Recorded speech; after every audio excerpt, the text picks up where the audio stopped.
ಗಾಂಧಿ ಭಾರತ್ ಅಂತ ಏನು ಸರ್ಕಾರ ಕಾಂಗ್ರೆಸ್ ಮಯ ಮಾಡ್ತಾ ಇದೆ. ಮೊದಲನೇದಾಗಿ ಮಹಾತ್ಮ ಗಾಂಧಿ ಕಾಂಗ್ರೆಸ್ಗೂ ಇವತ್ತಿನ ಕಾಂಗ್ರೆಸ್ಗೂ ಭಾಳ ವ್ಯತ್ಯಾಸ ಇದೆ.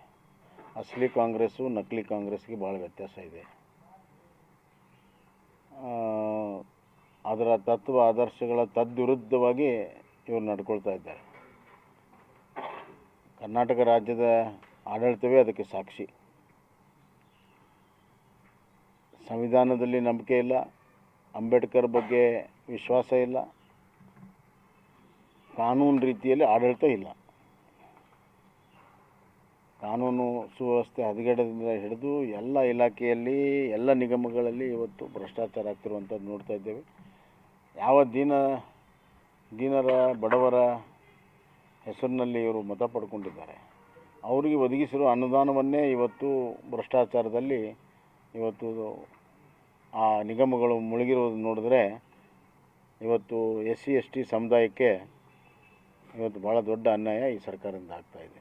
ಮಹಾತ್ಮ ಗಾಂಧೀಜಿಯವರು ಏನು ಒಂದು ಸುರಾಜ್ಯದ ಒಂದು ಕಲ್ಪನೆ ಕಂಡಿದ್ದರು, ಅದರ ತದ್ವಿರುದ್ಧವಾಗಿ ಇವರು ನಡ್ಕೊಳ್ತಾ ಇದ್ದಾರೆ. ಇದು ಒಂದು ಭಾಗ. ಆದರೆ ಈ ಅಧಿವೇಶನಕ್ಕೆ ಸರ್ಕಾರ ದುಡ್ಡನ್ನು ಬಳಕೆ ಮಾಡುವಂಥದ್ದು ಎಷ್ಟರ ಮಟ್ಟಿಗೆ ಸರಿ?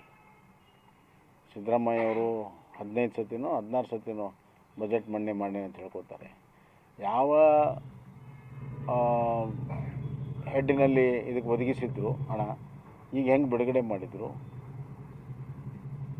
ಯಾವ ಕಾನೂನಲ್ಲಿದೆ ಇದು ಹೇಳಬೇಕಲ್ಲ. ರಾಜಕೀಯ ಸಮ್ಮೇಳನಗಳಿಗೆ ಈ ಥರ ಸರ್ಕಾರದ ಹಣ ಬಳಕೆ ಮಾಡುವಂಥದ್ದು ಎಷ್ಟರ ಮಟ್ಟಿಗೆ ಸರಿ ಅನ್ನೋದನ್ನು ಅವ್ರು ಉತ್ತರ ಕೊಡೋದು.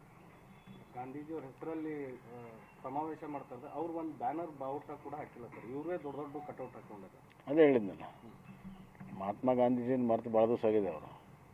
ಈಗ ಮಹಾತ್ಮ ಗಾಂಧೀಜಿನ ಒಂದು ಮುಂದಿಟ್ಟುಕೊಂಡು ತಮ್ಮ ಅಧಿವೇಶನಗಳನ್ನು ಮಾಡ್ಕೊಳ್ತಾ ಇದ್ದಾರೆ. ತಮ್ಮ ಬ್ಯಾನರು, ತಮ್ಮ ಇದು ಇಟ್ಕೊಂಡು ಬ್ಯಾನರ್ಗಳನ್ನು ಮಾಡ್ತಾರೆ. ಅದಕ್ಕೆ ಅಸಲಿ ಮತ್ತು ನಕಲಿ, ಅಸಲಿ ಗಾಂಧಿ ಹೆಸರಿನಲ್ಲಿ ನಕಲಿ ಅಧಿವೇಶನ ನಡೀತಾ ಇದೆ. ಎಲ್ಲೋದ್ರೂ ಸಮಾವೇಶ ಶಕ್ತಿ ಪ್ರದರ್ಶನಕ್ಕೆ ಹೊಂಟಿದ್ದಾರೆ ಸರ್, ಯಾಕೆ ಇವ್ರಿಗೆ ಸರ್ಕಾರದ ದುಡ್ಡು, ಹಣದ ಒಂದು ಬಲದಿಂದ ಅದು ತೋರಿಸ್ತಾ ಇದ್ದಾರೆ. ಅದ್ಯಾವುದು ಶಾಶ್ವತ ಅಲ್ಲ. ಅವ್ರಿಗೆ ಗೊತ್ತಿದೆ ಅದು. ಜನ ಸಂಪೂರ್ಣವಾಗಿ ಭ್ರಮನಿರಸನಗೊಂಡಿದ್ದಾರೆ. ರೈತರಿಂದ ಹಿಡಿದು ಯುವಕರಿಂದ ಹಿಡಿದು ಎಲ್ಲ SC/ST ಜನ ಭ್ರಮನಿರಸನಗೊಂಡಿದ್ದು ಗೊತ್ತಿದೆ ಅವ್ರಿಗೆ. ಅದಕ್ಕೆ ಅದನ್ನು ಮರಿಮಾಚುವ ರೀತಿಯಲ್ಲಿ ಸಮಾವೇಶಗಳನ್ನು ಮಾಡಿ ನಮ್ಮ ಶಕ್ತಿ ಇನ್ನೂ ಇದೆ ಅನ್ನೋದು ತೋರಿಸುವಂಥ ಒಂದು ವ್ಯರ್ಥ ಪ್ರಯತ್ನ ಮಾಡ್ತಾರೆ. ಆಡಳಿತಾವಧಿಯಲ್ಲಿ ವಿರೋಧ ಪಕ್ಷದ ಶಾಸಕರ ಮೇಲೇ ಒಂದು ರಾತ್ರಿ 500-600 ಕಿಲೋಮೀಟರ್ ಸಿಟಿ ರೋಡನ್ನು ಒದಗಿಸಿದ್ರು ನಿಮಗೂ ಗೊತ್ತಿದೆ ಸರ್, ಮಾತಾಡಿದ್ದೀರಿ ಆಲ್ರೆಡಿ.